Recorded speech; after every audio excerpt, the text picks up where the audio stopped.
Everybody, I'm Cousin Gogito, and I'm bringing you guys the second part of What If Goku Was Born as Gogito. Now, as we left off in the previous part, Frieza has begun his training in one of his spaceship, preparing himself to get even stronger to face the strongest Saiyan he ever heard in history, believing him to be the Super Saiyan, and even heard from Vegeta's scouter that he is the Super Saiyan alongside Raditz himself. So Frieza decides to train until he gets to Earth, which has been around for 3 months. In this time, Frieza decides to train as hard as he can in his entire life, knowing that he must finish all the scene in the best of his ability. Of course, in his training, he also trains some of his soldiers so he can get even stronger, believing that if the Saiyans were to grow stronger, so his soldiers must too. So he decides in those couple months of training, he decides to also train all of his soldiers, and all of them get astronomically more stronger than the original counterparts, with even the lowest of them reach a power level of 100,000, and the Guinea Force which is power levels of the millions, being way stronger than their counterparts in comparison to the original. Though most of the Guinea Force members have reached power levels of the millions, some of them are only in the thousands still. Only Captain Ginyu has reached a power level of 1 million, and that at best. This is when he utilizes his true full power, and he can actually only go to 1 million. If he were to try to go above that, he would most likely have to sacrifice a bit of his life force in exchange to go in power as well. Since Frieza pushes soldiers so much that the fact that if they need to increase their powers, they must actually break their bodies, which shows just how ruthless Frieza can be at times, even to his own subordinates, many times before. But the first soldiers are not the only one who actually continue to train, as the fighters have also been training, with the humans actually growing exponentially stronger than they have been before, with Yamcha and Tien being the strongest amongst all the other humans, and Krillin not that far behind as well.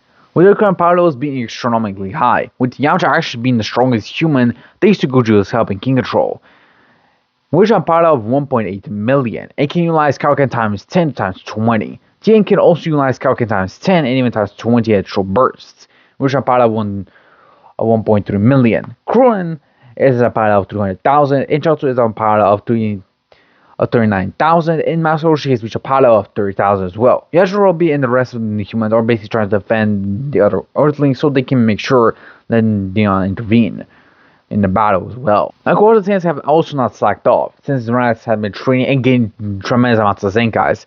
Since closer to the Namek Saga, I'm gonna say that they get Super Zenkais when they're trained.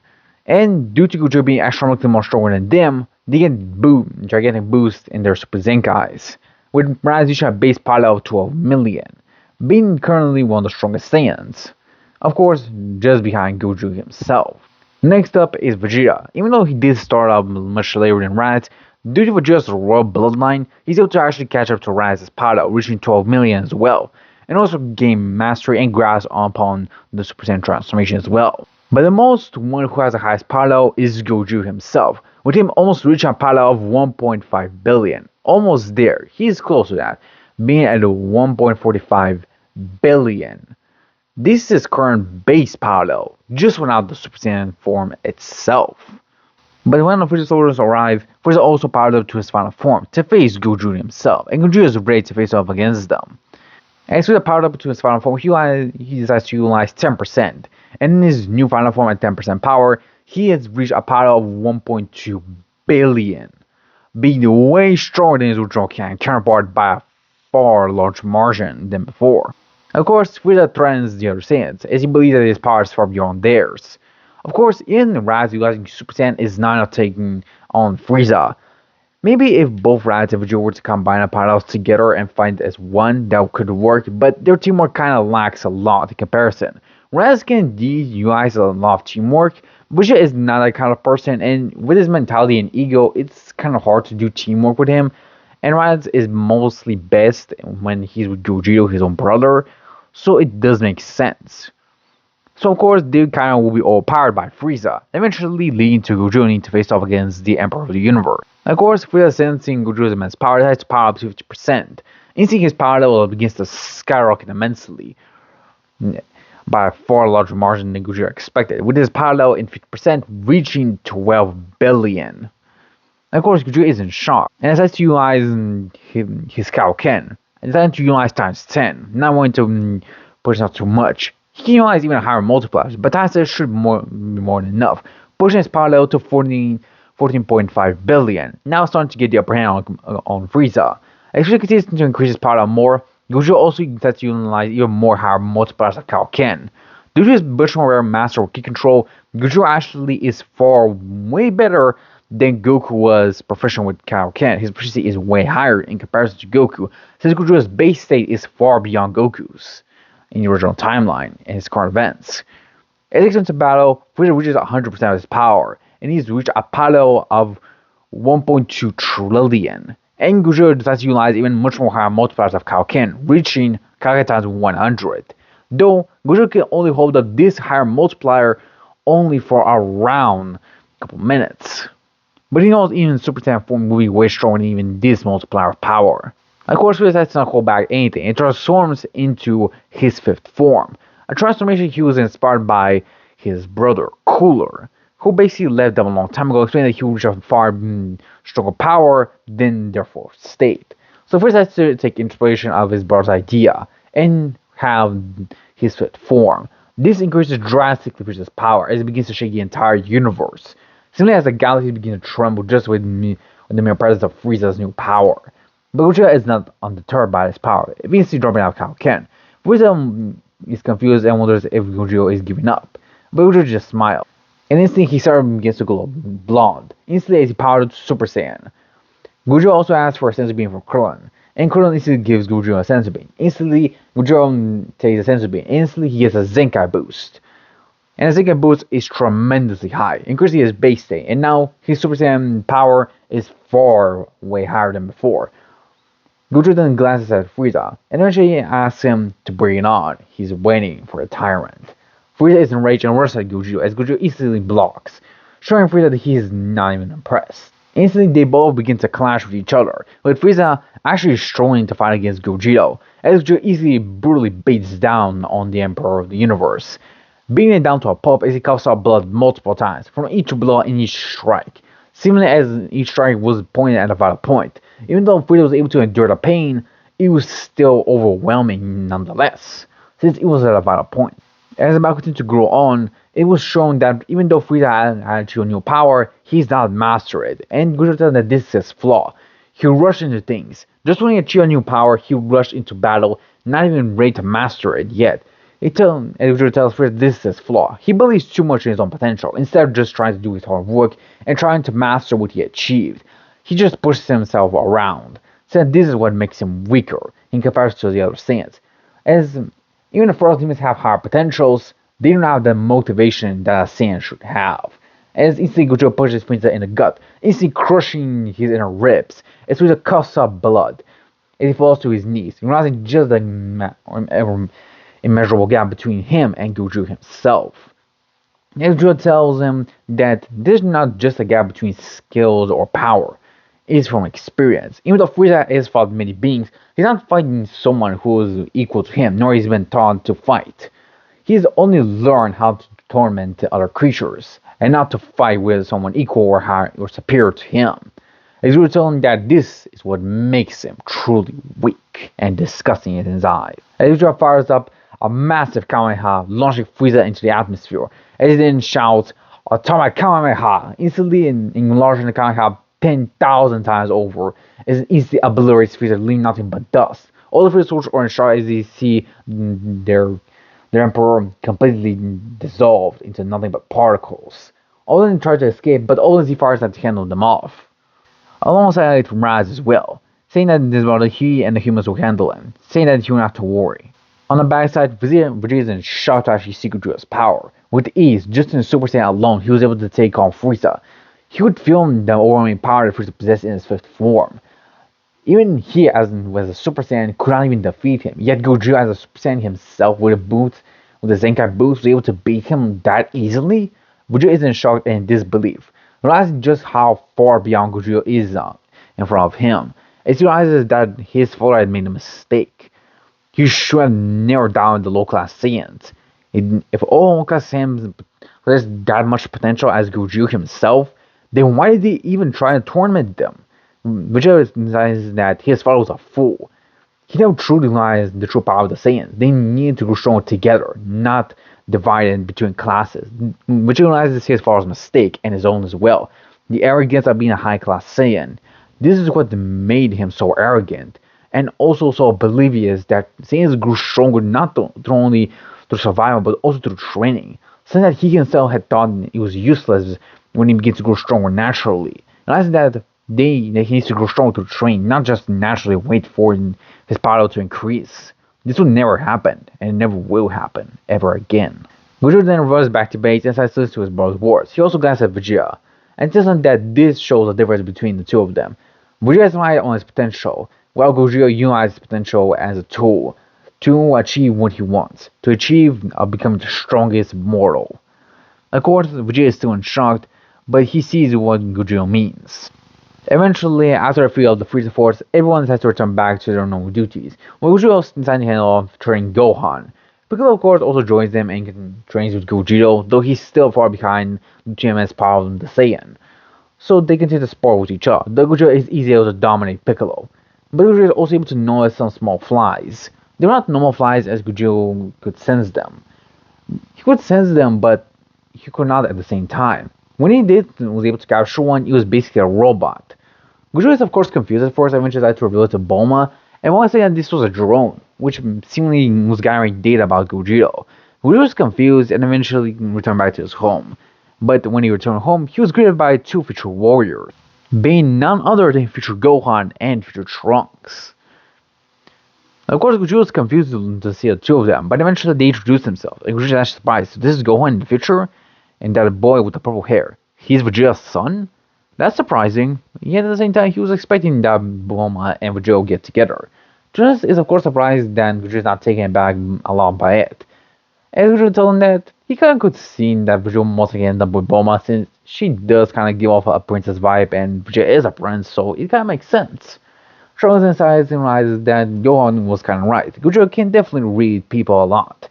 He should have not underestimated him. Of course, Vegeta asks him why they're here. If they're from the future, why are they here in the past? It doesn't make sense, unless something happened. Gohan, of course, gets serious and tells his father that he's always sharp as ever. He should never underestimate his old man. He eventually tells Gogito what happened, that Gogito got a heart virus, and at the time he passed away. But eventually, 3 years after his passing, this led into two androids. But it was not just two, it was actually three. Though the two androids were the bigger problem originally, though eventually they were absorbed by the third one, being known as Cell. He wanted to become a perfect being, and his power was tremendous, even comparable to Gogito himself. This of course caused Gohan to run away, as the father sacrificed their lives to basically hold off Cell as much as they can. Vegeta also did and told Gohan to get stronger and to make sure to avenge the Saiyan race, since he and his son were the last ones. As Vegeta sacrificed himself utilizing the final explosion, just like he did in the Buu saga. Of course, this also sparked a much more bigger motivation for Gohan, and also trained Trunks in the best of his abilities. Of course, Gohan was knowledgeable about the lookout, but also knew that if Cell could basically sense Ki, he would be able to sense it on the lookout. But because of Gogito basically telling Kame to basically get a new guardian early on than the original Goku did, he basically got Dende from Namek. If you guys are wondering, yes, the Zephyrs did went to Namek just to make sure that he was not spawned by Frieza. So yeah. And then they install a new guardian in the future timeline and in the present timeline. So yeah. Of course, they were able to basically get information from Dende that he basically moved the lookout closer to their location, yet Cell could not detect it. Since Dende kind of upgraded so he can not be detected by key-based users, and only by those with pure hearts, and Cell is not pure-hearted, so it kind of makes sense. And they're basically able to grow stronger, utilizing the time chamber a few times, since Dende was able to upgrade so it doesn't have a limit of time. Seeing as they can basically enter there as much as they want, they need to get supplies to basically stay as long as they want. And they were able to perfect Super Saiyan based on guidance that Gogito gave Gohan a long time ago, also achieve the new level of power as well. Eventually, both Gohan and Trunks went power up to Super Saiyan 2, showing their tremendous power, as Gogito was very impressed. So this is the next stage of Super Saiyan, huh? He's very impressed by it too. but saying that he always had the feeling that this was something beyond Super Saiyan. He always had that feeling he could achieve it, yet he decided to hold back on that. Of course, the two were surprised. So Goku actually became a Super Saiyan 2. We were telling that, yeah, he was actually close to that step, but he decided not to take it too fast, saying he wants to basically let his brother and Vegeta to catch up. The Super Saiyans know what he means. He was the strongest Saiyan in their time, so they believe that they understand how he feels. Guru then powers up to his Master Super Saiyan and eventually tells the two Saiyans to fight against them. Of course, they're taken aback, but decide to agree to his motion. Since Goku is the strongest Saiyan, he wants to test just how strong the future warriors are. Of course, both Future Trunks and Future Gohan did give him a good battle, but in the end of the day, they were not as skilled or experienced as Gogito. Even though they came from a future, their battle experience was kind of lacking. Even though they have faced Cell in their timelines and survived, their battle experience is still lacking compared to Gogito, who has fought many other people and has seen many other different techniques, and he knows how to counter most of them. Gogito tells them that they're pretty impressive, though they still lack the confidence. This is something that's been holding them back. Of course, the two warriors are surprised at what Gogito means, and Gogito tells them simply, they lack the confidence to basically push themselves further, just like he decides to not go further himself. The Future Warriors eventually revert back to their base state. You realize what Gogito means.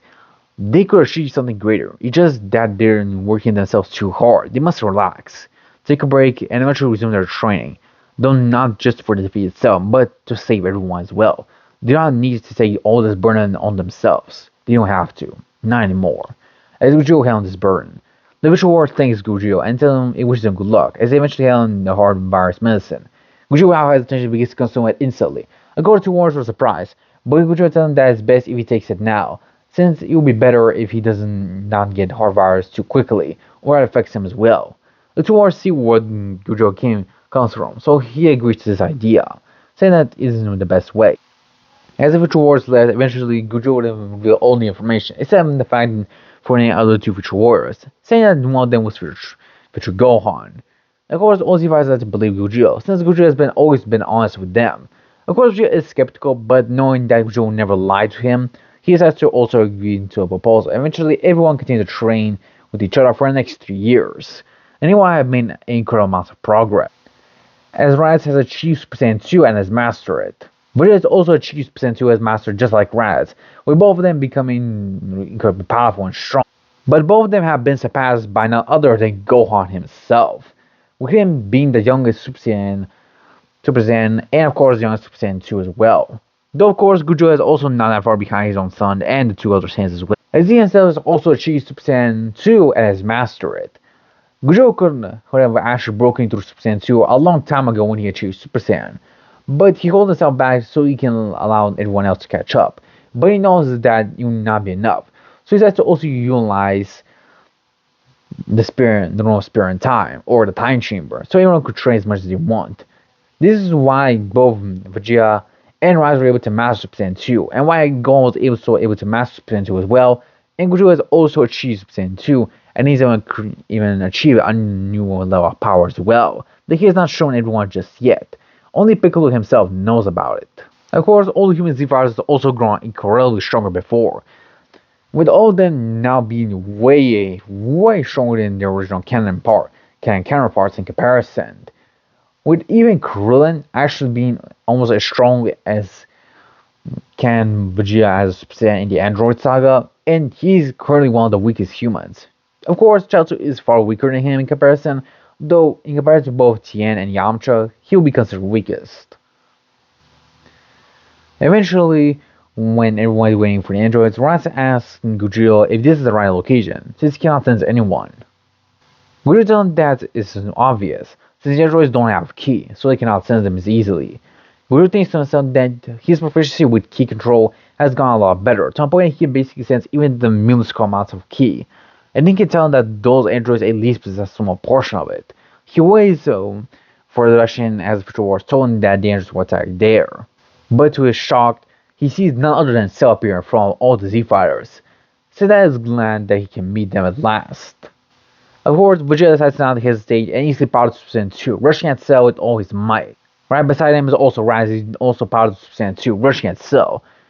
Of course, Cell was quite surprised. He wasn't expecting to have presence so early, and eventually he blocks the two Super Saiyan 2s at the same time. shocking both Raditz and Vegeta as he tried to basically get out of Cell's grip. As Raditz yells at Cell saying that he's a bastard, he will make sure to kill him.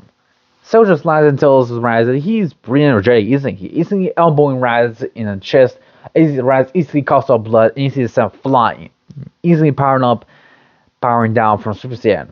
And then Cell also kicks Vegeta in the stomach, instantly also dropping from Super Saiyan as well, as Vegeta falls unconscious.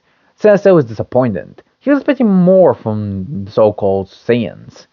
He eventually glances at Gogito. Gogito then smiles at Cell and tells him that if Cell wants the real fight, then Gogito powers up Super Saiyan 2 and tells Cell he will give him one. As his aura alone pushes Cell back, Cell is impressed, saying that Gogito is truly something else. But don't expect that Cell is also not strong himself. Of course, Gogito asks what Cell means, and Cell tells him that does Gogito think that those 3 years of peace have not been something else? Gogito then wonders what Cell means, and Cell begins to power up, pushing Gogito back as well. As Cell powers up into his golden form, of course Gogito is surprised, and eventually Cell tells him that he was able to achieve this form thanks to his creator. His creator basically pushed his intelligence to their limits, and decided to create him way earlier on than they expected. Even Cell himself is very impressed. And he says to Gogito that he has been created ever since 2 years have passed. So he had an additional 1 year worth of training himself. So he said to went off planet and started training himself as much as he can for the next year. And this training was more than enough for him. He tells Gogito that he has not to worry about his creator, saying that he killed him, saying that he was too much of a nuisance and decided to try and order him around like he was a puppet. He is no one's puppet, as he is perfect. And he will never listen to imperfect beings, including his own creator. He eventually asks Vegeta if he's ready to begin their battle, but Vegeta smiles at Cell and tells him that he has the trick up his sleeve, as Cell is not the only one who's been holding back. Of course, Cell wonders what Gogito means, but Vegeta just smiles and tells Cell to just watch. As Gogito roars and powers up, his hair begins to grow longer. As the orb begins to shine from Gogito, Cell is in shock as he sees Gogito's new power, as Gogito powers up into Super Saiyan 3. Cell is in shock as he sees Gogito's new power. Gogito tells Cell that this is what he calls Super Saiyan 3, the next stage of Super Saiyan that he created. Of course, Cell is in shock. How can this be? He's never seen this type of power before, and Gogito tells him that this is the next stage of Super Saiyan? This is incredible. Before Cell can finish his words, Gogito instantly pushes him in the gut, shocking Cell as he feels him as blown to his stomach, instantly spinning out both 17 and 18, as Gogito glances at the two androids. He can say that they have no intentions, nor the evil actually. They're actually part human, he can tell.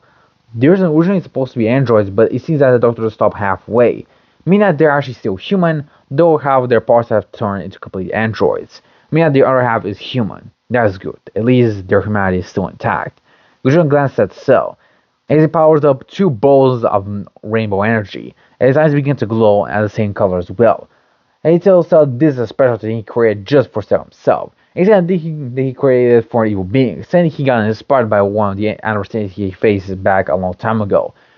And he wants to test out against Cell. Cell of course shocked as Gogito then says, Soul Punisher Kamehameha, instantly launching at Cell as Cell screams in pain, instantly getting disintegrated as his body gets disintegrated to the atomic level. Cell screams and tries to regenerate, but due to his soul being wicked, he cannot regenerate. And Cell screams, telling Gogito that he is a bastard, and he's completely dissolved, leaving nothing but dust as the immense energy is dispersed throughout the entire cosmos. Gogito then rolls back to base form, falls to the ground, but he's able to stand up a little bit as he sighs, thinking to himself that, man, Super Saiyan 2 drains a lot of stamina, huh? He should try and master it as well, just like he did with Super Saiyan 2 and Super Saiyan. Man, these ones just get even tougher to deal with, don't they? As Gogito just laughs as everyone looks to Gogito, surprised at his new power, and also more impressed at how he was easily able to deal with Cell. But into a unknown location, we see Beerus's planet. As Beerus walks up, in complete shock and fear as well, and eventually asking for Whis to come here instantly, saying that he felt overwhelming amounts of energy. Whis then appears behind his wall and asks him what happened. As Beerus tells Whis that he felt an astronomical strong presence, and asks if it was another god of destruction visiting his universe. But Whis denies that, saying that it was actually a mortal who released that type of power. Beerus's jaw drops and realizes what Whis just said. A mortal released that type of power? That is not possible. How? He's never felt a type of power before. It almost felt godlike. At the same time, as Beerus begins to ponder upon it, he realized that it was not a godly power, but it was definitely close to it. He could tell. Beerus was in shock. It was a mortal who did all this? He gasped to Whis, and Whis nods, saying this mortal's name is Gogito. And Beerus is in shock, even surprised. The power he felt, where did they came from? And we explained that it came from a planet known as Earth. And what Beerus remembers, that planet is around a couple of light years away. Yet the power that he felt, it was tremendous. It was right in front of him. He was this strong. Beerus is impressed. He smiles and tells Whis that maybe the Super Saiyan God actually came way earlier than expected. Not even a premonition as well. Maybe the Super Saiyan God actually came way earlier than expected. Beerus then tells Whis that he wants to visit the so-called Super Saiyan God of Earth, saying that he wants to see what he is made of. Which tells him that it will most likely take around a month for them to get there, but Beerus is quite irritated, but he has to be patient with Whis, saying he should get food first before they actually go to Earth, saying he wants to be have a full stomach before he comes to a Saiyan, so he can face him. And Whis has to abide to his Lord's words. And this is the end for this part, guys. Hope you guys enjoyed. Make sure to like, subscribe, and as always, stay chill, everyone. I'm Cosmic Gogito. Bye.